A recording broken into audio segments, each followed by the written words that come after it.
Je voudrais... C'est vrai que le président Gadji l'a fait au nom des artistes.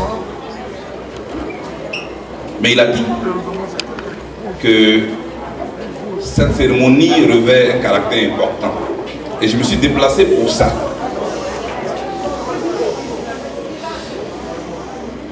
Je me suis déplacé pour dire merci. Mais au moment où je venais dire merci, un malheur nous a frappés. Donc je ne peux pas sauter cette étape-là. Je voudrais demander à mon aîné Gadji de bien vouloir m'excuser.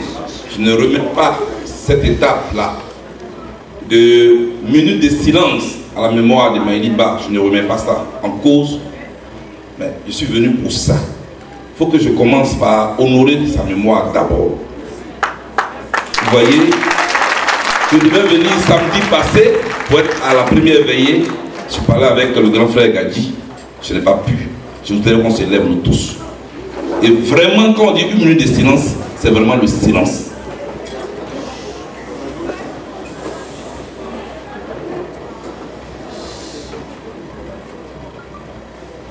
Monsieur, ne gérez pas les caméras. Merci.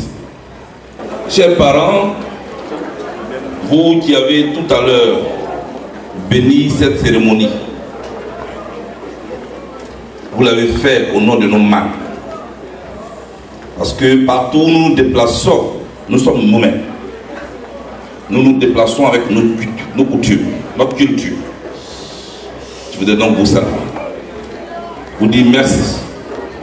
Tous les chefs de communauté qui sont là, je voudrais vous saluer.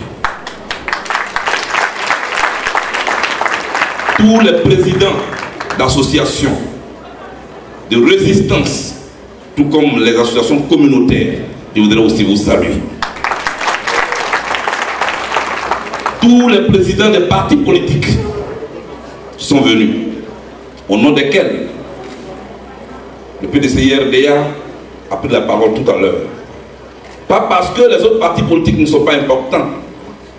Le PDCI-RDA, c'est le vieux parti du Côte d'Ivoire. Et nous sommes ensemble. Mais je voudrais signaler que le FPI est là aussi. Il faut applaudir le Front populaire ivoirien, s'il vous plaît.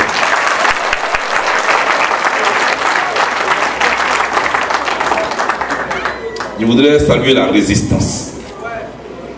D'abord les artistes.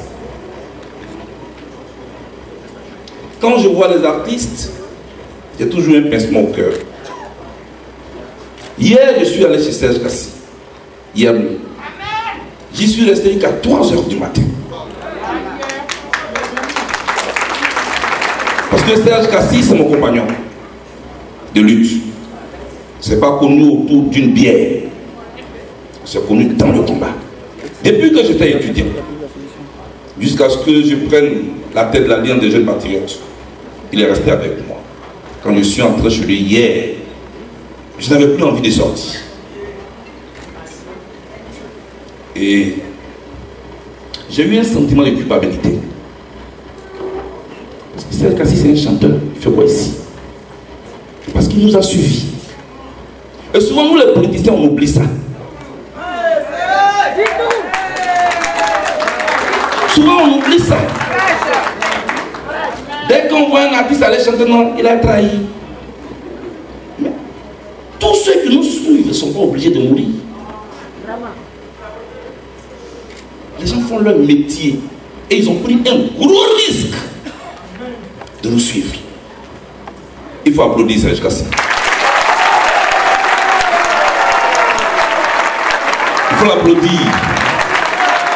Et je voudrais qu'il marche jusqu'à me trouver ici. Serge, là ce n'est plus Charles qui t'appelle, c'est le président qui t'appelle. Il faut l'applaudir jusqu'à ce qu'il arrive ici, je dis. Voilà. Merci Serge. Merci Serge. Merci. Merci. Merci d'être venu. Oui. C'est un monsieur qui est souvent incompris. Mais la plupart des combattants sont incompris. C'est pourquoi ils sont des combattants. Je voudrais le saluer. Merci. Merci Serge. Merci. Tout à fait. Et vous avez vu tout à l'heure que c'est Gadi Sely qui a pris la parole en leur nom. Il a parlé de fourchette, mais il a fait plus que ça. Je suis venu dire merci. Hein. Donc acceptez que je rentre dans certains détails aujourd'hui. Le procès est fini.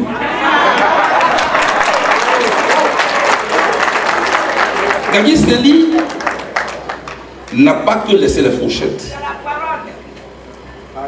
La Côte d'Ivoire était à terre. Moi j'étais à San Pedro. Quand les chars français détruisaient la Côte d'Ivoire. J'étais en Côte d'Ivoire, j'étais à San Pedro. Comment faire pour rentrer à Abidjan? Si je rentre à Abidjan par la route, je vais arriver vers 23 h. Il fallait utiliser d'autres moyens. On devait m'héliporter. C'est-à-dire un hélicoptère. Mais celui que j'ai sollicité, il a dit Charles, moi je ne peux pas prendre cette responsabilité parce que l'armée française abat tous les appareils volants de la Côte d'Ivoire. Vraiment, excuse-moi, je ne veux pas. J'ai dit, mais je te demande de m'envoyer un hélicoptère. Maintenant là. Il dit, mais on abat tous les avions. J'ai dit, je te demande, est-ce que l'hélicoptère est là? Il dit oui. Il dit, mais toi, tout ce que je te demande, il faut le déposer ici. J'étais avec Annie Kelly, qui est là aussi, il faut la saluer.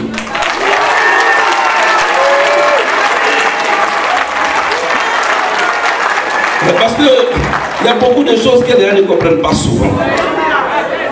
Les attitudes ont des origines. Et puis l'hélicoptère est arrivé. J'ai dit à mes compagnons, montez, ça recule.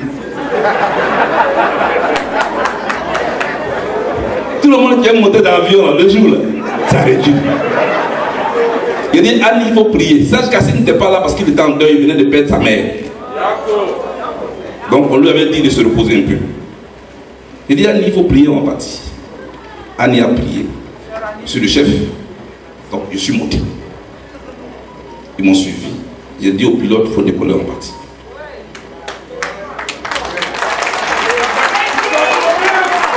Mais je ne comptais sur rien. J'avais pour moteur ma conviction pour mon pays.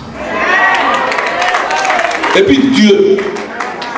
Et en plein vol, 5 jours, le pilote me dit, il faut porter tes casques, il a te parler.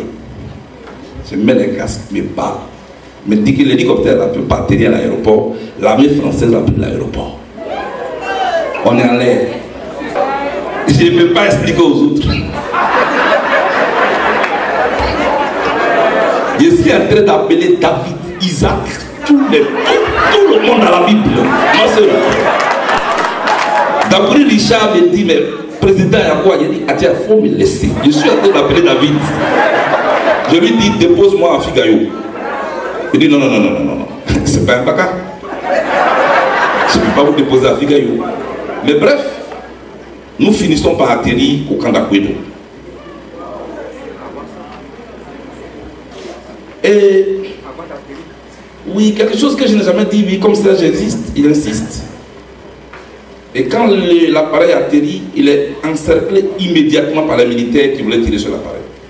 Parce que le chef d'état-major en son temps, qui était dans le coup, a dit à l'armée que c'est un appareil ennemi. Et le pilote me dit, Blé, il faut descendre. J'ai dit, mais toi, il faut descendre. Et il me dit, non, non, non, ce sont des jeunes, la plupart des militaires qui sont là. Moi, ils ne me connaissent pas. Je suis un militaire, je suis un pilote parmi tant d'autres. Toi, il faut montrer ton visage, tu vas nous sauver. Donc j'ai mis les mains en l'air et je suis descendu de l'appareil. C'était un risque. C'était un gros risque. Dès que le premier jeune m'a vu, il a parlé en langage militaire. Il dit, c'est le général, abrégé. Et ils ont déposé leurs fusils tous.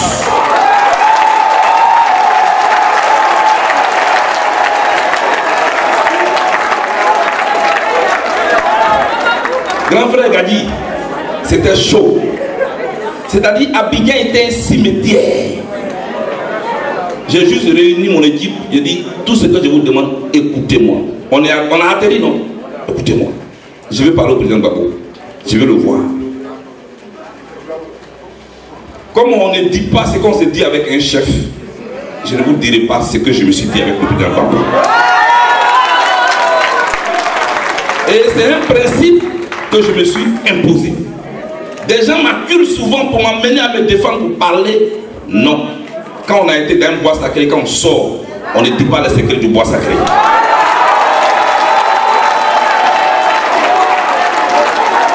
Mais de là, c'est là que j'ai lancé l'appel. Si tu dors, réveille-toi. Si tu es en train de manger, arrête de manger. Mais les gens étaient dans la rue, il fallait que je leur parle dans la rue. C'est Gagui Sely qui est là, que j'ai appelé. Il dit, trouve-moi une sono maintenant. C'est un mot d'ordre général. Bon, le grand frère me regarde, il me demande, mais est-ce que le gars là, il m'aime? Parce que ça dépend du lieu où il va aller prendre la sono. On est à Cocody, il doit aller prendre la sono à Port-Boué. L'aéroport est occupé, les ponts sont occupés par l'armée française. Et j'ai dit à Gagui Sely, va. C'est qui a sauvé Gagui Sely? Il avait une carte de 10 ans, français. C'est ce qu'il a montré sur le pont et puis il est passé. Et il l'a ramené. Je voudrais qu'on applaudisse très fort Gagui Sely ici présent. Merci King. Merci beaucoup. Mais Gagui Sely, tu sais que la salle est pour, on ne te voit pas. Il faut te lever, on va te saluer. Applaudissez très fort Gagui Sely. Merci. Et j'ai salué les artistes et tous les artistes. Je ne peux pas citer chacun et chacune, mais les artistes aussi tradis modernes qui sont ici, en France, qui ont beaucoup porté le flambeau, Driga Niaouré, les filles de Saïwa et toutes les autres, les étoiles de Guiberoua, tout le monde, vous tous, ceux que je n'ai pas cités, excusez-moi, c'est parce que la liste est longue, mais sachez que je suis venu pour vous dire merci.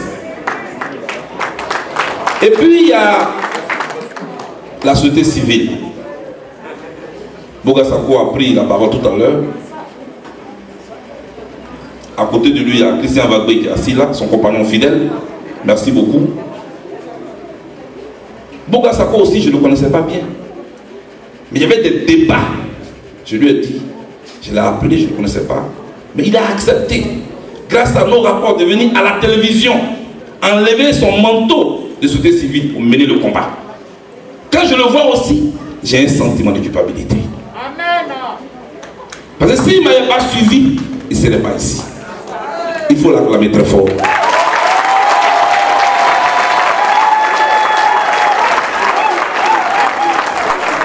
Et je suis content que le 9 juillet, il rentre à Abidjan. Je suis à ses côtés et je suivrai de très près ce retour jusqu'à ce que tu rentres dans ta maison. Tranquille. Et sache que nos prières t'accompagnent. J'ai salué tout le monde. J'ai salué toutes les associations. J'ai salué les chefs. J'ai salué les partis politiques. Je ne vais pas oublier pour moi. J'ai salué le COJEP qui est présent ici.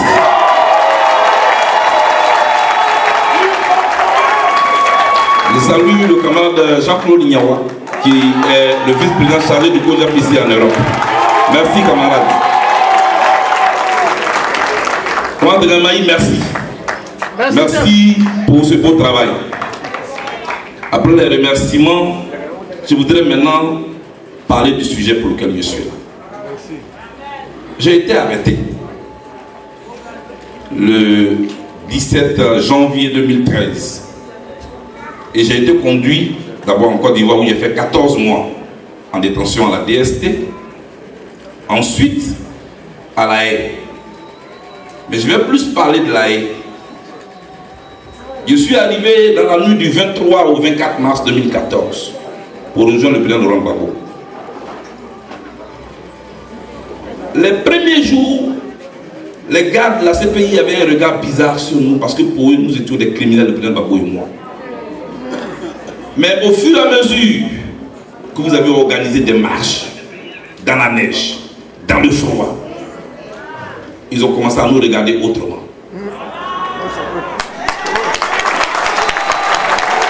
Ce témoignage-là, je voulais le faire. Souvent, quand vous venez, c'est eux-mêmes qui venaient taper à nos cellules pour dire vos gens sont là encore. C'est que vous avez réussi, on appelle ça la mobilisation de l'opinion publique. C'est vrai que ça n'a rien à voir avec le procès, je ne peux pas vous mentir, parce que ça n'a rien à voir avec le procès, du tout. Le juge là, le bruit qui est dehors, lui, il s'en fout de ça. Lui, il coupe les arguments des avocats, les pièces. Bouga est là. Mais c'est que vous avez réussi.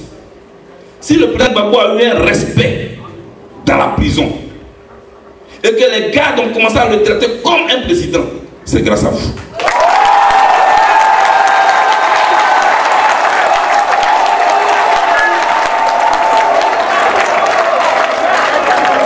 Et il n'y a pas une autre bouche plus autorisée que la mienne pour le dire. Regardez tous les autres là, ils viennent depuis 100 ans. Moi, je reste dedans avec le président. Je sais de quoi je parle. Dans le froid, moi j'ai vu votre froid. Maintenant que je suis dehors. Et je vous ai respecté davantage. Parce que moi je ne fais que passer. Mais vous restiez là du matin jusqu'au soir. Vous laissez vos enfants ici à Paris, en Allemagne, en Belgique, à Londres. Et vous en Italie, en Espagne, vous veniez de partout. Dans ce froid-là, je dis oui, il mérite respect. C'est comme ça que l'idée a jamais dans ma tête. Je dis non, il faut que je leur dise merci. Mais la précision que je voulais faire, c'est que ce merci-là, il n'est pas personnel. Ne dites pas, Gbagbo est parti, nous a pas dit merci. Puis le Goudi est venu dire merci. Non. Gbagbo, c'est moi. Moi, c'est Gbagbo.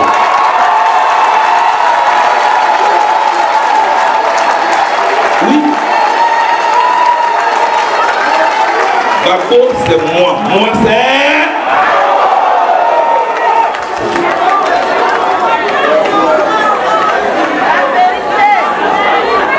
Gbagbo, c'est le président. Je l'ai dit avant qu'il ne parte, avant qu'il ne mette son pied dans l'avion, il m'a appelé. Il m'appelle, je m'en vais. Il n'a rien fait en cachette en ce qui me concerne. Je voudrais mettre fin à ce faux débat.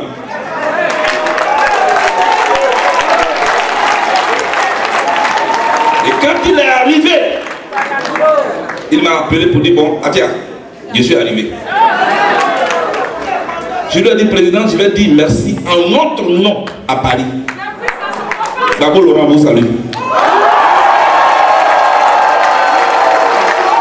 C'est ça.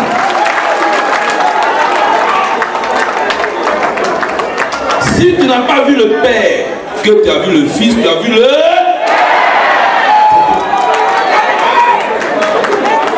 Je souhaite que pour ce combat pour lequel vous avez bravé le froid, pour lequel beaucoup d'hommes sont morts, des tuteurs hier sont aujourd'hui des sous-couverts, des gens qui étaient au firmament de leur carrière vivent dans le dénuement aujourd'hui. Pour ce combat-là, nos sentiments et nos émotions n'ont plus de place. Pour ce combat-là, nos petites frustrations n'ont plus de place. Gagné Sali, c'est pour ça que je suis venu. Sali Kassi, c'est pourquoi je suis venu. Chers parents, c'est pourquoi je suis là. Je suis là pour vous traduire notre reconnaissance, le président Gbagbo et moi. Si quelqu'un vous dit que Gbagbo ne reconnaît pas vos efforts, il ne dit pas vrai. Mais souvent, il y a quelque chose qu'on oublie. C'est qu'on oublie qu'on a fait un humain. Souvent, on oublie qu'on a fait un humain. Le poids que Gbagbo porte est trop lourd. J'ai vécu avec lui nuit et jour dans une cellule 24 heures sur 24. Je peux même dire que je le connais plus que ses enfants biologiques. Parce qu'il y en a qui ont connu le président Gbagbo au palais. Il y en a qui ont connu l'opposant Gbagbo. Et puis il y en a qui connaissent l'humain Gbagbo, l'être humain. Moi j'ai connu les trois Gbagbo. J'ai connu, Boga, j'ai connu l'opposant parce que j'étais étudiant. J'ai connu le président et j'ai connu l'être humain dans sa simplicité, dans une cellule de prison. J'insiste là-dessus. Il pense à vous. Mais moi, je peux me permettre de parler comme ça. Mais Gbagbo, c'est un président. Il vient d'arriver après 10 ans d'absence. Je n'ai pas dit 10 jours. Je n'ai pas dit 10 mois. Laissons-le prendre ses marques. Laissons-le s'informer. Et Gbagbo, que moi je connais là, il va vous parler.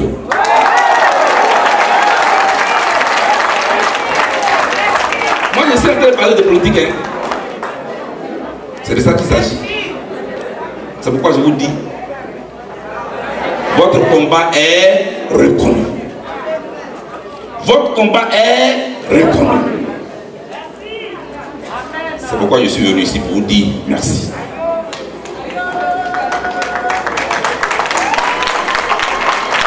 Le 31 mars, nous sommes sortis de prison, définitivement. C'est votre victoire. C'est votre victoire. Logiquement, on devait s'organiser pour célébrer cette victoire-là jusqu'au matin. Parce que vous avez droit à ça. Vous avez trop souffert. On vous dit merci. La question qu'on va poser maintenant, c'est: vous avez fait tous ces efforts-là, c'est pourquoi? C'est là qu'on va commencer à ne pas être d'accord. Pourquoi vous êtes battu pour que Gbagbo et moi soient libérés? Est-ce que c'est pourquoi on s'insulte après? Est-ce que c'est pourquoi on s'expose à la risée de nos adversaires? Pourquoi vous êtes mobilisés? En tout cas, moi, Charles Blé Boudié, j'ai accepté la prison. Parce que les gens oublient souvent que la prison, là, on appelle ça privation. Une orange que tu peux payer en 2 secondes dehors à la CPI pour l'acheter. Tu le commandes mercredi, ça vient jeudi 8 jours après. Et tu dois écrire pour dire: je voudrais acheter une orange. S'il vous plaît. Et on prend la feuille de ta commande là, on a mis ça au ministère de la Justice de la Hollande, qui va agréer que toi tu es autorisé à payer une orange. Je prends l'exemple de l'orange parce que ce n'est rien du tout. C'est dans ça que Gbagbo et moi on était. Et on était enfermés dans une cellule. Ceux qui vous disent qu'on n'était pas en prison, on était dans une village, ce n'est pas vrai. Et vous ne trouvez pas un seul visiteur de Gbagbo qui peut témoigner de quelle était la cellule. Nous tous on était couchés en bas là-bas. Quand les visiteurs viennent, c'est dans une salle qu'on nous reçoit pour tous. Et c'est après que le président me montre au 3e dans nos cellules. C'est dans ça qu'on était. Donc quand vous parlez de nous là, voilà, dosez un peu. Dosez un peu. Dosez un peu. J'ai dit à quelqu'un un jour: enlève mon visage et puis mets le visage de ton frère. Enlève mon visage, oublie Blé Boudié et puis prends le visage de ton frère. Boga, et puis on le met seulement, pas ce pays, on le met au 16e commissariat de Yopougon. Tu vois, on va voir comment d'acrobatie tu vas faire. Mais quelqu'un qui est capable de regarder un juge international dans les yeux pour lui dire: j'étais Gbagbo hier, je suis Gbagbo aujourd'hui et demain, il faut le respecter.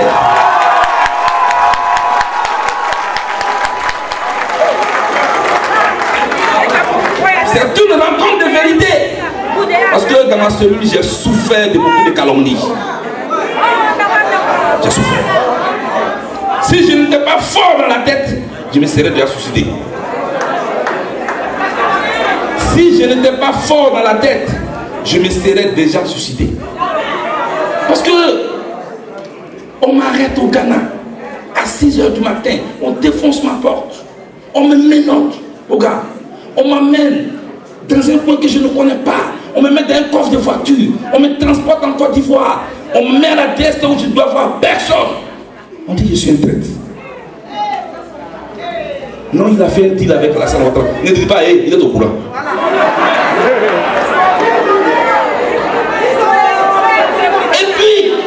mais qu'est-ce qui se passe?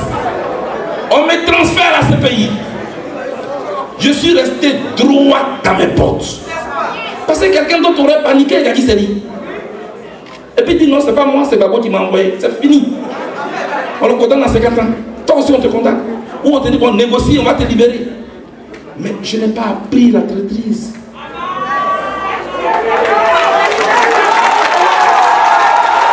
Mais c'est à vous que je pensais. C'est à vous que je pensais. Je me dis, mais si jamais un jour je sors, comment je les regarde? Ces visages que j'ai mobilisés, qui sont allés dans la rue. Et parce qu'on m'a arrêté à la CPI, je vais tourner dos au combat? Non. Au contraire, vous m'avez donné la force. Et j'ai regardé le juge de la CPI dans les yeux. Je lui ai dit, chez vous ici, là, on m'a dit que quand on vient, on ne sort jamais. Mais je vous informe que moi, je vais sortir.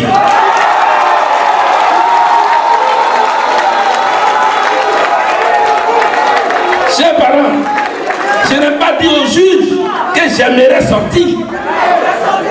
Je ne lui ai pas dit je voudrais sortir. Je ne lui ai pas dit je souhaiterais sortir. Il a dit je vous informe que je vais sortir. La force de la conviction. Et pour ceux qui avaient l'habitude d'aller à la CPI, m'avez-vous un jour vu sur ce banc de l'accusé triste? J'étais toujours sapé. J'étais dans mes pailles. Là encore, il y a des gens parmi vous qui ne sont peut-être pas là. Mais pourquoi il se sape comme ça? Il est bien en prison, hein? Nous aussi, on a envie de battre à la CPI. Tu connais ce pays? Tu connais ce pays? Est-ce que tu sais de quoi tu parles même? Dans cette prison, maman, c'est toi que je regarde. Charles Tello a été condamné à 50 ans dans cette prison. Dans cette prison, Milosevic est mort.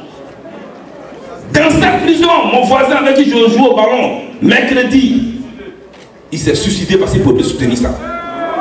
Dans cette prison, Bemba a été condamné à 18 ans, après il a été libéré. Dans cette prison,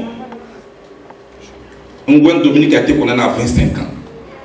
Vous savez à quoi Babo et moi on ressemblait? Comme de gros malades.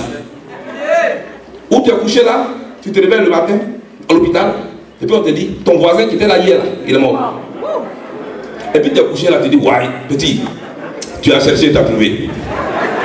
Et puis tu te réveilles encore le matin, l'autre qui était là, il est mort. Et tes parents qui viennent te visiter, on leur dit vraiment, votre frère là, c'est quoi on voit là, commencer à aller négocier sur le cas en même temps. Oui, parce qu'on vous a dit qu'on sortait jamais de là. C'est à ça que ça ressemble. Et puis, le miracle s'est opéré. Le miracle s'est opéré. Et un matin, à la surprise générale, on est acquitté. Totalement. Pourquoi je souligne ça? Pour que vous sachiez que c'est pour vous qu'on a tenu. Mes collaborateurs sont là. Hein? Ils sont là. Le 31 mars, même si on vous donnait du caviar, vous n'allez pas manger. Vous tous, vos oreilles étaient à l'arrêt. Votre cœur était à l'arrêt. Votre esprit était à l'arrêt. Mais ce qui s'est passé et qui peut tuer un homme, moralement je me dis, Annie, tu es là? Tiens, le 29 mars, ils vont convoquer un de nos voisins. Et puis on le condamne à 30 ans. C'est-à-dire à 2 jours de nous notre audience. Attends, est-ce que tu peux comprendre ça? C'est-à-dire ton voisin, je suis là, je regarde France 24 à l'arrière, et dit, ouais, qu'est-ce qui va se passer pour moi dans 2 jours? Et vers 19h, excusez-moi, c'est le président qui m'appelle de Belgique. Allô, papa? Il dit oui, allô? Ça va? Il dit, attends, ça va.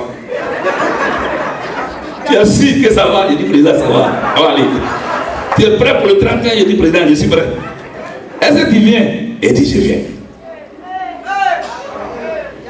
C'est là que tu te rends compte qu'on n'est que 2 dans cette histoire.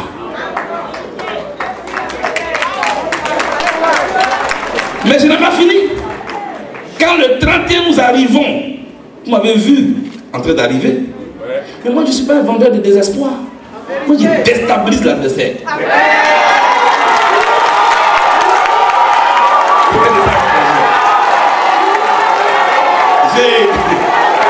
Je descends de ma voiture.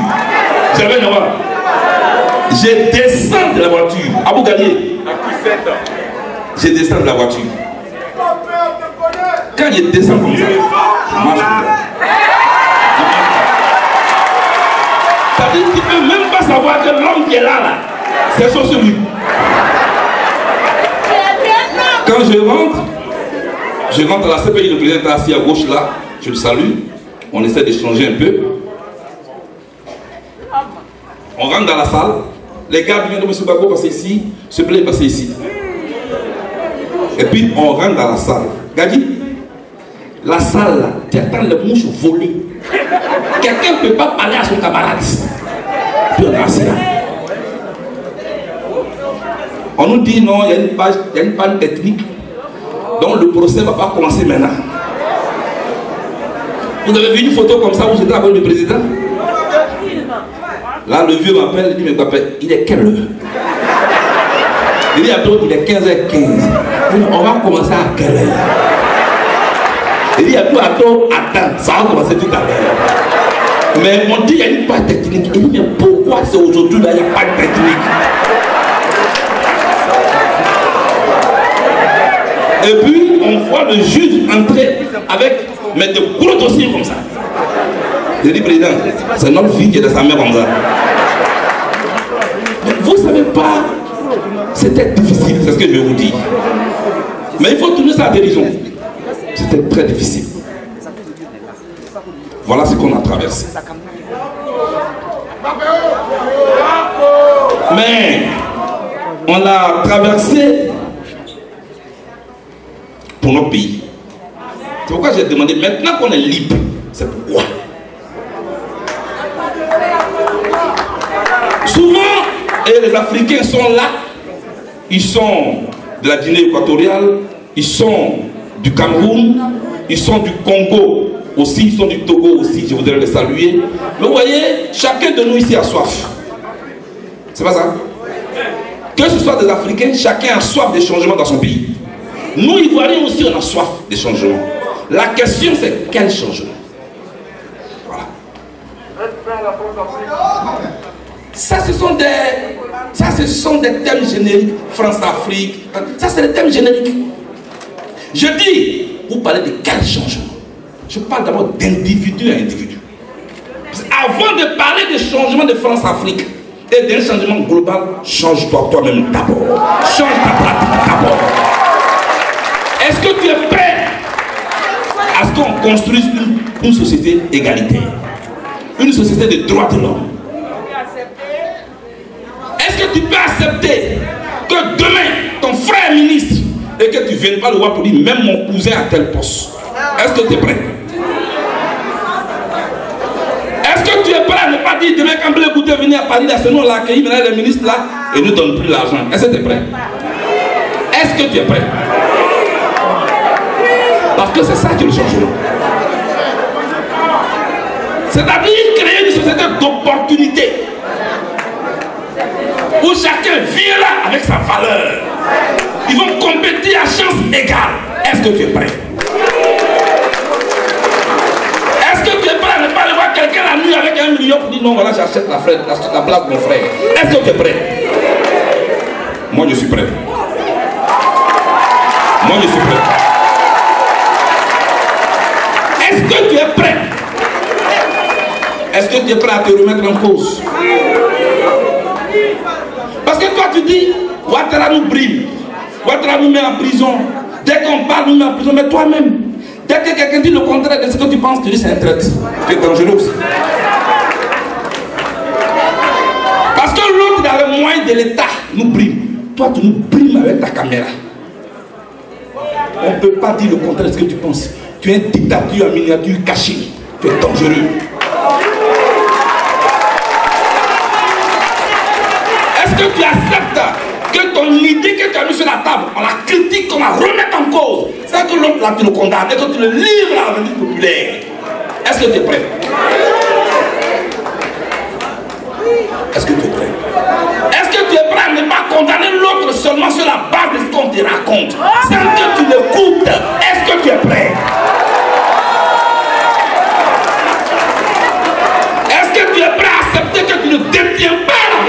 seul. Est-ce que tu es prêt? Parce que ta vérité n'est pas la vérité. C'est une vérité subjective qui peut être remise en cause, discutée. Une idée, tant qu'elle est en toi, c'est ton idée. Dès l'instant où tu la restruises, que tu la mets sur la table, qu'elle tombe dans le domaine public, on doit la discuter. On doit la discuter. On peut l'ajuster. Parce que tu n'es pas Dieu. Je vous dis, évitons de fabriquer des dieux en Côte d'Ivoire.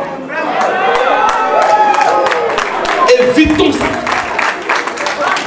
Même un chef, on lui parle à l'oreille.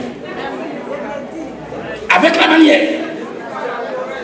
Parce que vous tous qui êtes là, regardez, depuis midi, vous êtes dans cette salle. Vous avez tout oublié. Parce que vous espérez quelque chose, non? Moi, je vais vous dire quelque chose. Ayez une boussole. Ayez une boussole. Quand tu n'as pas de boussole, tu vas dans tous les sens. Pourquoi vous n'avez pas de boussole? Moi, j'ai été malheureux. À un moment donné, c'est lui-là qui a nous sauvé. C'est lui-là qui a nous sauvé. C'est lui-là qui a nous sauvé. C'est quoi ça? Pourquoi vous doutez de vous? Pourquoi? On vous a dit que Gbagbo n'allait jamais sortir de prison. Vous êtes resté droit jusqu'à obtenir sa libération. Vous êtes fort. Pourquoi vous vous embrouillez? Quand tu n'as pas de boussole, quand tu n'as pas de conviction, tu es comme un escargot qu'on ramasse sur la route. Tu ressembles à une femme, excusez-moi les femmes, à qui son mari a mis 5 000 francs pour qu'elle parte au marché. Et puis sur la route, elle a rencontré un monsieur qui lui a donné 15 000 francs. Elle est mariée là-bas maintenant.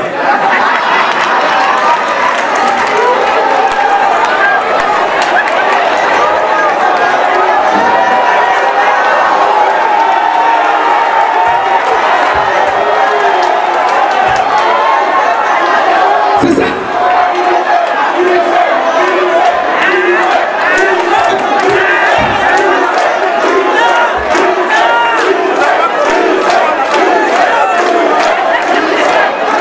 Voyez-vous? C'est ça que je vous dis. Ayez des idées, ayez des convictions, ayez une ligne. Est-ce que vous me voyez aller à gauche, à droite? La dernière fois, Gadi, j'ai dit que le problème de la Côte d'Ivoire est simple. Nous avons des gens qui refusent d'apprendre à grimper. Nous avons des politiciens qui refusent d'apprendre à grimper. Parce que ceux qui refusent d'apprendre à grimper, eux, ils ont besoin d'une tempête pour espérer avoir une mangue. C'est-à-dire qu'il faut que le vent violent souffle et ils vont venir ramasser le monde. C'est ça qui nous a mis dans ça. Et c'est dans ça qu'on est depuis. Parce que les gens refusent d'apprendre à grimper.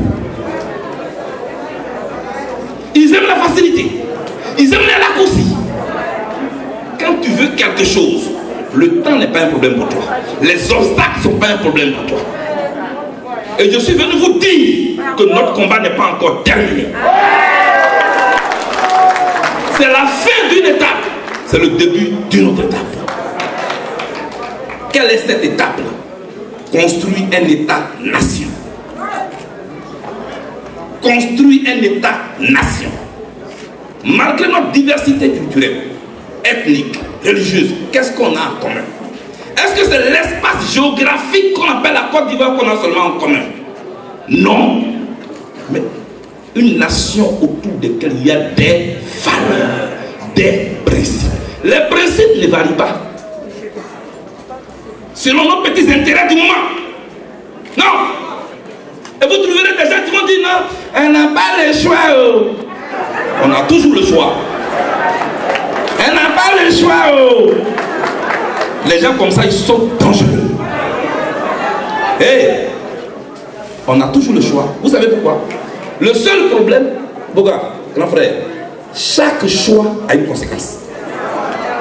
Et les gens ont peur d'assumer les conséquences de leur choix.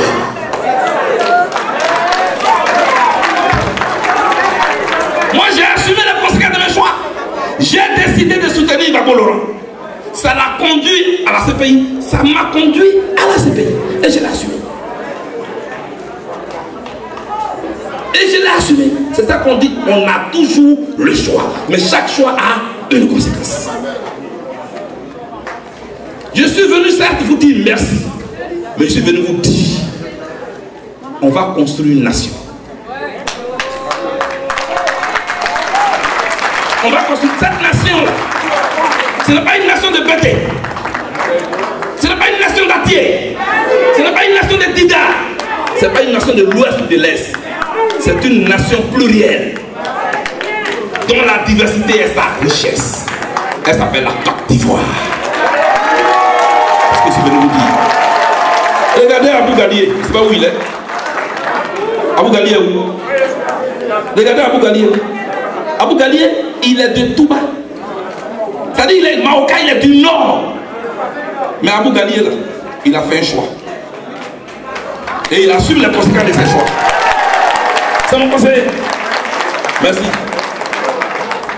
Vous avez vu? Il faut qu'on ait une boussole. Parce que je vous ai vu à un moment donné tanguer. Et je ne vous reconnaissais plus. Ayez confiance en vous. Ce que vous allez choisir là, c'est l'homme, mais c'est sûr. Vous avez choisi les menus. Ça dure, mais c'est sûr. Martin Luther King, quand il prononça le discours I Have a Dream aux États-Unis d'Amérique, Barack Obama avait 2 ans. Mais qui a profité, qui a matérialisé la lutte de Martin Luther King? C'est Barack Obama. Martin Luther King a planté un arbre et Barack Obama a profité de l'ombre de l'arbre pendant que Luther King n'était plus là. Nous, est-ce que nous sommes prêts à planter un arbre sans que forcément nous-mêmes on profite des fruits, mais qu'on soit heureux que demain nos enfants profitent? Parce que nos enfants nous regardent. Nous avons la chance, nous, de connaître le vécu de nos aînés, de connaître l'histoire de notre continent. Mais quel pays, quel continent voulons-nous léguer à nos enfants? Boga, ça va en Côte d'Ivoire demain. Le 9 juillet, il va dans quelle Côte d'Ivoire? C'est la question. Donc, pour me résumer sur ce point, mettons-nous ensemble. Je disais à quelqu'un, tu as le mortier. Il est gros. Moi, j'ai le pilon. Mon pilon est petit. Sans mon pilon, ton mortier ne sert à rien. Voilà. Donc, on se met ensemble. On mutualise nos efforts. On mutualise nos intelligences. C'est seulement à ce prix-là qu'on peut gagner un jour. Sinon, on va être là. Les gens vont nous commander. Nous commander. Nous commander. Le président Gbagbo est parti. Moi, je suis resté ici. Et il y a eu un petit débat qui s'est levé là-dessus. Je voulais mettre fin à ce débat. Vous savez, moi, ici, au village. Au village, quand le repas va au champ et les enfants, sa position dépend de la nature du champ où il va aller les enfants.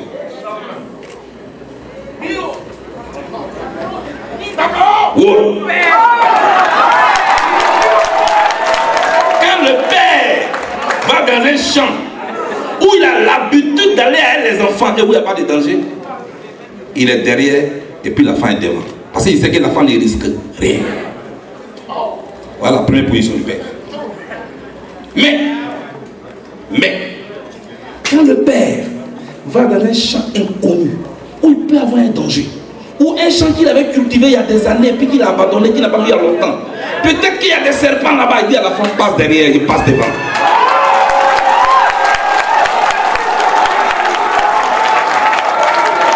Voilà. Je suis venu ici avec le président Gbagbo. Ça fait 10 ans qu'on a quitté la Côte d'Ivoire. On ne sait plus qu'est-ce que ce pays est devenu. Je dis, petit, reste là, laisse-moi y aller voir. Moi je riais avec le président la dernière fois, avant qu'il ne parte. s'appelait Thibaut Papé, je m'en vais, il dit président, Gabi ici à Katatan là-bas. Donc, bon, mais je vous dis que nous on n'a pas de problème. Parce que nous deux on sait qu'on a une lourde responsabilité. Pardonnez, ne nous divisez pas, accompagnez-nous. Accompagnez-nous. Accompagnez-nous, ne nous divisez pas. Ne nous divisez pas. Ne voyez pas l'individu bleu boudé. Je ne demande pas à quelqu'un de m'aimer. Ma femme m'aime très bien, ça me suffit. Ma femme m'aime déjà, ça me suffit.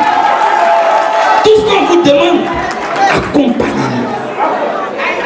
Ne nous divisez pas. Parce que nous voulons bâtir une Côte d'Ivoire qui a perdu toutes ses valeurs. Regardez aujourd'hui dans notre pays. Pour que quelqu'un devienne tout de suite une star, elle prend une petite photo à RSN, c'est fini. C'est parti. Ou l'autre vient, oui, qu'est-ce qu'il prononce une phrase bizarre tout de suite. Je ne veux pas. Quelqu'un vient à mon âme, c'est cuit, c'est fini. On a mis barré sur quelqu'un, sur son cou à serrer, c'est une star. Ça veut dire que notre pays là, a perdu ses repères.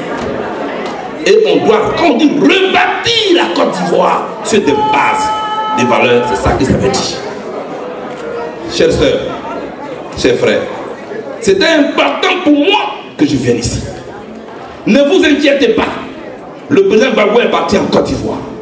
Et c'est un ouf de soulagement pour moi que vous ne pouvez même pas imaginer. Parce que la responsabilité que j'avais en prison était très lourde. Elle était lourde. J'étais avec Gbagbo en prison. Je dois tout faire pour qu'il soit bien. Pour qu'il se sente bien. Et puis, des gens de malin plaisir viennent dehors, vous dites oui, le goûter à frapper Gbagbo. On peut faire ça. On peut faire ça. On peut faire ça. Mais ça m'a troublé. Ça m'a troublé. J'ai dit, mais d'abord en prison, il n'y a pas de drogue. Sinon, j'allais dire, j'ai plus que drogue pour frapper Gbagbo. Mais quelqu'un s'est assis là. Et il a imaginé son histoire. Non, il faut que je fasse mal à Bleu Goudé. Comme les Ivoiriens aiment Gbagbo, si je dis que Bleu Goudé a frappé Gbagbo, ils vont le haïr. On peut faire ça. Donc, c'est notre leader. Tout combat a un visage. Et le visage de notre combat s'appelle Oudou Gbagbo Lora. Donc il est parti, moi je suis content. Maintenant on me dit, mais pourquoi Gbagbo est FPI et puis lui crée projet? Je suis venu ici, moi j'ai où parler. Moi je n'ai pas peur de débat. Donc comme il a créé le projet, donc c'est un traître. Les Anglais auraient dit, what is this? C'est quoi ça?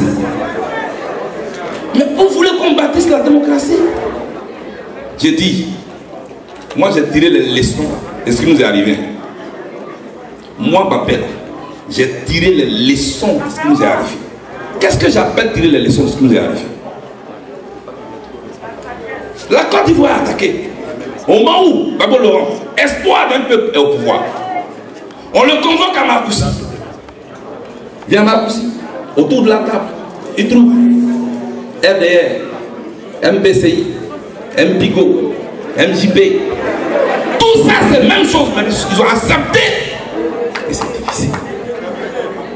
Et puis, nous, on est seuls face à tout ça. Or, toute table de négociation se conclut toujours par un accord de céder et donner et recevoir. Donc ils vont partager les portefeuilles ministériels à MJP, à UDPC, à MPIGO, à RDR, à PDC, tout ça. Et puis nous voici au pouvoir minoritaire dans notre propre gouvernement. Quand tu sors de la Bleu Goudé, il réfléchit.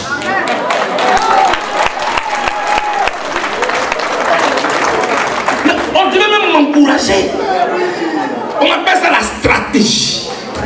La stratégie ne s'accompagne pas d'émotion. Tu t'assois, tu lis le tableau politique et puis tu mets les options en place. Nous tous tous, on ne peut jamais être FPI. Ça ne veut pas dire qu'on n'aime pas le FPI. Ce n'est pas ce que ça veut dire.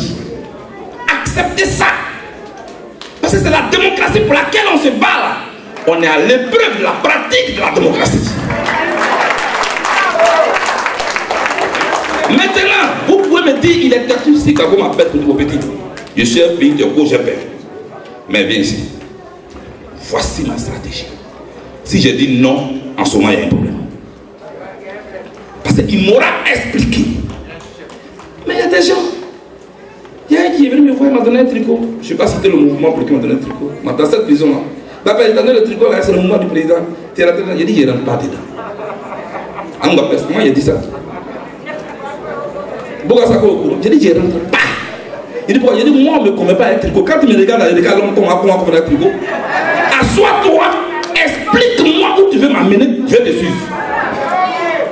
Quelqu'un l'a amené à à CPI. C'est lui qui doit travailler comme un tricot. C'est aussi pour me respecter. Explique-moi. Et notre génération est une génération têtue. Têtue pas du mauvais côté, mais têtue parce qu'il faut nous expliquer tout va être. C'est de ça qu'il s'agit. Donc moi, quand tu tires dans le Front populaire ivoirien, tu tues 99% de mes parents. Et tu tues 99% de mes amis.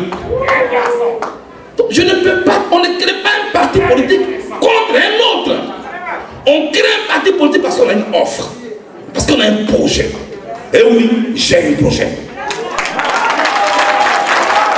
Je n'ai pas un projet contre le FPI. J'ai un projet pour la Côte d'Ivoire. Et je peux entrer en partenariat avec le FPI. Tu as le mortier, j'ai le pilon. C'est ça que ça. Tu as le mortier, j'ai le pilon. Tu as le mortier, j'ai le pilon. Tu as le mortier, j'ai le pilon. On se met ensemble. Sinon, de cette prison où j'étais, je n'ai jamais eu un problème avec Gbagbo Laurent. Jamais. J'ai joué mon rôle. Vous voyez, je vais venir sur les réseaux, oui, Gbagbo là, c'est moi qui ai fait ça. Et puis il y a ça. Parce que c'est ça que vous voulez me pousser. Pour que je vienne déshabiller le chef en public, je ne le ferai jamais. Je ne le ferai jamais. Ce TBC qu'on m'a demandé, est-ce que tu ne penses pas que ton mentor t'a lâché en te laissant ici? Je lui ai dit non. C'est un piège. Les gens cherchent à nous diviser. Ne nous laissons pas diviser. Chacun prend un peu, il met là. Chacun prend un peu, il met. Puis on met ensemble pour en gagner nos adversaires. Je voudrais saluer Claude Gourou, qui s'élève qu'on le salue, président d'un parti, qui est le parti Les Verts de Côte d'Ivoire. Après, il faut lever un peu saluer. Merci beaucoup, il est venu me soutenir.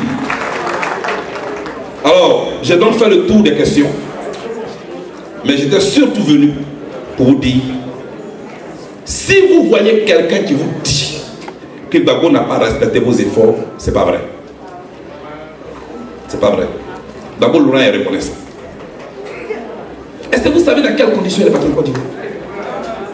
Personne ne passe pour là-haut. Ça va venir. On dit le masque vient danser dans ta maison. Il est en route. Et puis tu te lèves. Où est le masque? On dit ça vient dans ta maison. J'ai dit la dernière fois à quelqu'un, quand on était au village, on a un ami, bon, on dit bon, la go allait se laver, elle vient dormir dans ta maison. Et il va derrière la douche pour voir comment la go est. On dit mais elle vient dormir dans ta maison. Elle est allée, tu cherches quoi derrière la douche? Donc mon affaire de passeport là, laissez ça comme ça. Je n'ai pas encore eu ce passeport, mais ils savent pourquoi ils ne m'ont pas encore donné. Moi j'ai dit que je ne suis pas pressé. Le pays là, je vais le gouverner.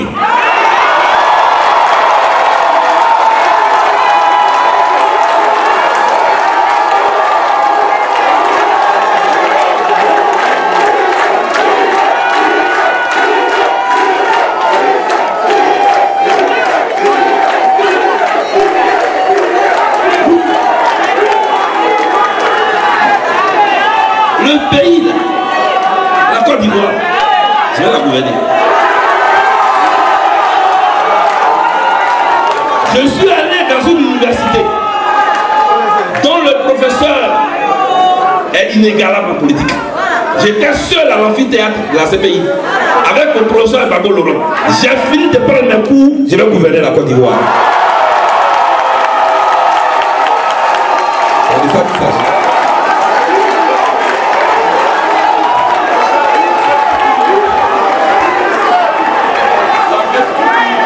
Et quand on dit tu vas gouverner, ça ne veut pas dire que tu vas venir écraser les autres. Non. Vous avez vu tout à l'heure les diplômes qu'on a cités.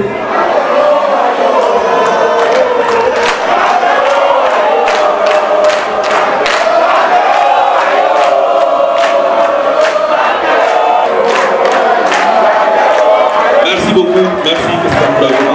Donc quand tu vas gouverner, là, vous avez tout à l'heure, on cite les diplômes de Bogasako.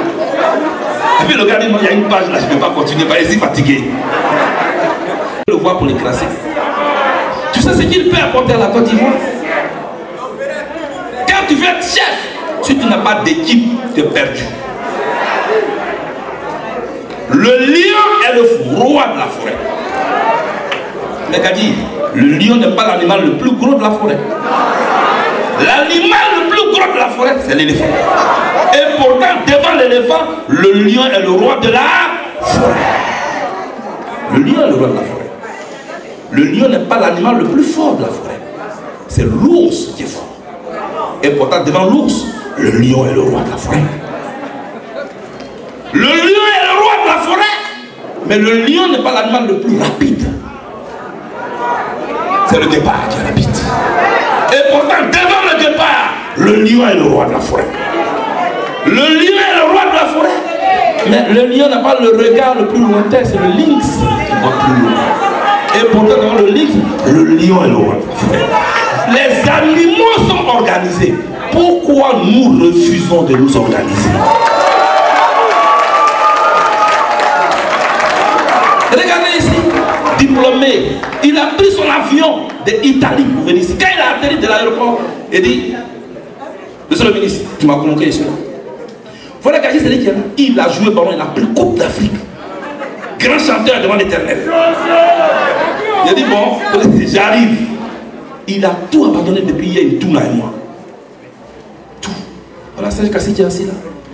Cabrimo, on n'a pas peur de couteau. Mais quand ils ont sorti le couteau à Abidjan, le Gabriel était là. Bref, je veux dire, voyez nos parents qui sont là, ils ont tout abandonné. Et pourtant, moi, ici, mais voici. Mais voici. C'est ce qu'un policier me disait à la DST. On dit on a attrapé le bout du Ghana. On m'a jeté dans la cellule. Les gaillards là arrivent comme ça. Quand ils ont ouvert la cellule. Tio. Regardez comment il est mince. Regardez-moi lui. Mais tu as fait, on va te tuer pour rien. Bref, c'est pas la forme. C'est pas la taille. C'est associatif. C'est collectif. Je m'en vais donc vous dire que le président Gbagbo est parti. Mon tour n'est pas loin. Mon tour n'est pas loin. Je suis là pour le moment, mais je suis en train de chercher ce qu'on n'a pas. Et je suis en train de chercher ce qu'on n'a pas eu depuis que nous avons envoyé ici. C'est ça que je suis en train de chercher. Parce que moi, j'ai tiré les leçons de la crise. Je ne veux plus tenir un discours. Et puis vous allez vous tenir, vous allez vous retrouver en exil. Vous allez vous retrouver en prison. Je vais impacter votre quotidien. Pas en vous donnant de l'argent à chacun, mais en mettant en place une société qui permet que chacun de vous soit à l'aise en Côte d'Ivoire. Que chacun se sente chez lui en Côte d'Ivoire. Soyons solidaires. Soyons forts, soyons solidaires. Soyons tolérants. Je vous demande pardon, soyons tolérants. On est trop méchants les uns envers les autres.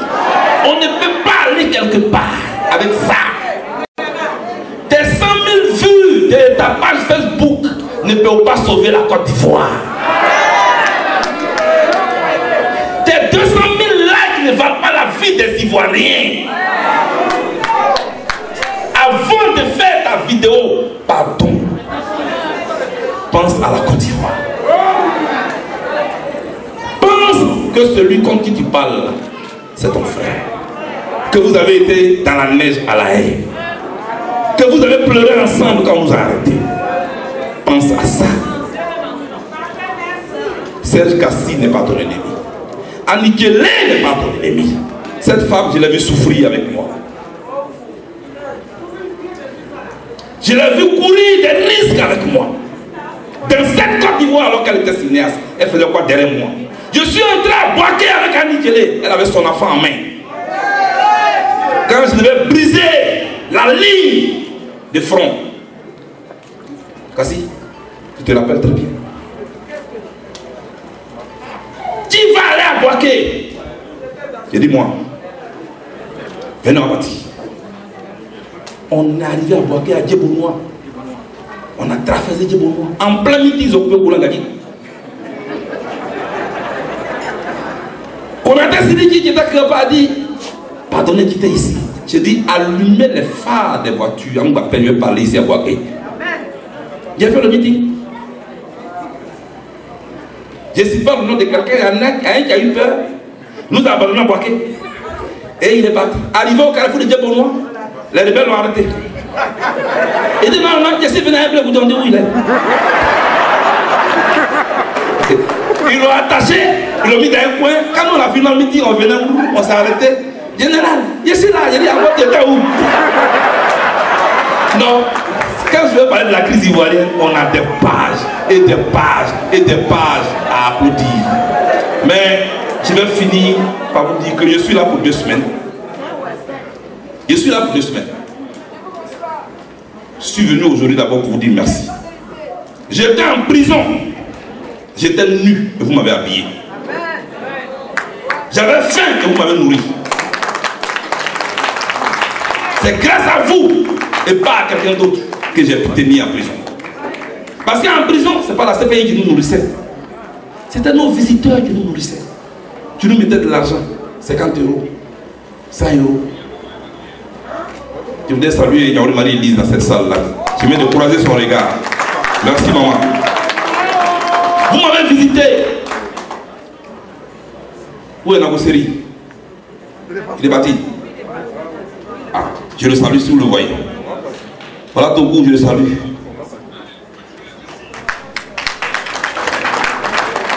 Boga Sako, Gadi Seli, Serge Kassi. Comment il s'appelle le camarade Christian Fabri. Tous ceux-là m'ont visité en prison. Des femmes parmi vous que je ne connais pas, qui ne m'ont jamais vu, qui n'ont jamais bu un seul verre d'eau dans ma maison, m'ont donné des habits, m'ont donné des chaussures, m'ont donné de l'argent. Je vous remercie beaucoup. Je vous remercie beaucoup. Que Dieu vous rende au centuple ce que vous m'avez donné. Que Dieu vous bénisse abondamment. Il y a une seule promesse à vous faire. Une seule. Une seule promesse à vous faire. Ce combat-là, jamais je le trahirai. Jamais. J'ai traversé un lac où il y avait des caïmans. Avec ma bololo. Le lac est plein de caïmans. On l'a traversé. La petite route qui reste où il y a les mangousses sur la route. C'est ça, il reste à traverser pour aller au village. C'est là que moi j'ai gâté mon nom. Chers amis, votre combat a payé. Votre combat a payé. Votre combat a payé. Maintenant, nous devons réconcilier la Côte d'Ivoire. Et souvent, c'est là qu'on n'est pas d'accord. Si quelqu'un vient te provoquer dans ton champ de maïs, il ne faut pas me parler avec lui. Tu as fini de servir ton riz. C'est en train de pousser un peu. Puis le gars vient et dit non, on va se battre. Parce que vous allez vous battre. Tu peux le frapper. Mais tu as détruit ton riz. Il a gagné. La Côte d'Ivoire est notre champ de riz. Ne faisons pas de guerre avec quelqu'un sur le sol de la Côte d'Ivoire. On aura détruit la Côte d'Ivoire et on aura perdu. Nous avons parti vers les autres qui n'ont pas encore compris. Ou qui étaient fâchés. On va s'expliquer au nom de la Côte d'Ivoire. Ce que le président Gbagbo m'a enseigné, c'est le dialogue. Et c'est ce dialogue-là que je vais faire. Dialoguer avec quelqu'un ne va bien accepter. Parce qu'on peut dialoguer, puis moi, il peut le convaincre. Voilà. On peut dialoguer, et puis moi, je peux le convaincre. C'est de ça qu'il s'agit. Donc, accepter qu'à un moment donné, il y a un consensus national en Côte d'Ivoire. On a besoin de ce consensus national où on se trace une ligne rouge qu'on ne doit jamais dépasser, quelles que soient nos contradictions. C'est de ça qu'il s'agit. En France ici, que tu sois de droite ou de gauche, quand on parle de la France, ils se retrouvent. Comme nous on est bêtes, comme nous on est bêtes, on passe notre temps à nous diviser. On va se réconcilier parce qu'on doit se réconcilier. Je vous donne deux chiffres qui vont donner le tournis. Les États-Unis d'Amérique, vous voyez, ils ont fait une guerre de sécession. Le nord contre le sud, comme si c'était en Côte d'Ivoire. Les États-Unis d'Amérique. Cette guerre a duré 4 ans. 1861-1865. Si ma mémoire est certaine, et ma mémoire est toujours certaine. 1861-1865, 4 ans. Mais pendant ces 4 ans, 620 000 morts. Et ça, Annie, ce ne sont que les soldats. Je ne parle même pas des civils. Mais une fois que l'Amérique a été réunifiée, parce qu'ils ont compris qu'il leur fallait être une nation, l'Amérique est aujourd'hui le gendarme du monde. Ce n'est pas fini. L'Allemagne a été divisée. L'Allemagne a été divisée. Berlin, source de division. Point de division. Berlin-Est, Berlin-Ouest. Le monde bipolaire prenait origine à partir de Berlin. Mais quand Berlin a été réunifié, le mur est tombé. L'Allemagne est aujourd'hui le pilier de l'économie de l'Union européenne. Là où il y a eu le désespoir, l'espoir a poussé. Le Rwanda, 800 000 morts en moins de 3 mois. Il n'a pas dit 3 000, j'ai dit, est-ce que vous comprenez? J'ai dit 800 000 morts. Aujourd'hui, quand tu allais à Kigali, Kigali commerce avec les grandes puissances aujourd'hui. Quand Kagame sort, il est respecté.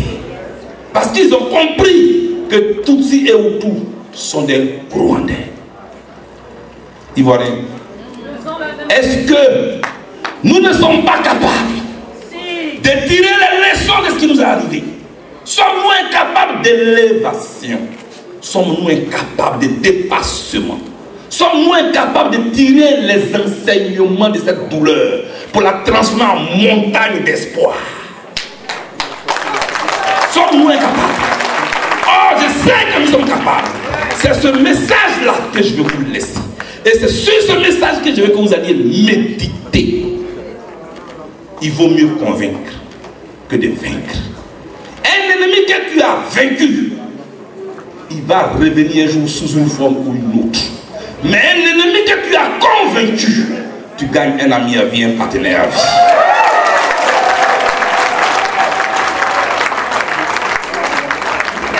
Chers amis, c'est ça que je voulais vous dire. C'est de cette Côte d'Ivoire-là que moi je rêve. C'est pour ça que j'ai accepté d'aller en prison. Auprès de Gbagbo Laurent, qui me l'a enseigné le pardon. J'étais à table avec le président un jour. Quand on a annoncé que Ibrahim Cissé Djidiba était très malade, très souffrant. On était à Abidjan, il était président. Et je vois, Annie, tu t'en souviens, je vois un coup le président de triste. Moi j'étais encore tout jeune, tout bouillant. J'ai dit, mais président, il y a quoi? Il dit, non, on dit que Cissé Djidiba est malade. Excusez-moi, j'ai dit, mais ça va quoi? Il dit, non, on ne dit pas ça. Venez, prenez l'avion, allez le faire soigner. Et pourtant, ce monsieur, il ne disait pas des bons de Gbagbo. Un jour, on dit le grand frère d'Alassane Ouattara est malade. Le président Gbagbo, je le voyais rentrer dans tout au palais. Bon, moi, j'étais assis, le président, il y a quoi encore? Ils cherchaient des gens pour donner l'ordre, pour qu'on prenne l'hélicoptère, pour aller chercher le grand frère d'Alassane Ouattara, pour aller le soigner. Mais c'est à cause de ça qu'on a bombardé et puis ça n'a pas pris là. Voilà aussi ce que vous oubliez souvent. C'est que tu sèmes, ça te suit comme ça. Si on a bombardé Gbagbo Laurent avec tous les hélicoptères du monde entier et qu'il n'est pas mort, c'est parce qu'il y a eu ça. C'est ça il s'agit. Vous avez compris? Et c'est à ce pardon-là que moi je vous invite. Ne vous tapez pas la poitrine parce que Gbagbo est acquitté. Ne vous tapez pas la poitrine parce que moi-même je suis acquitté.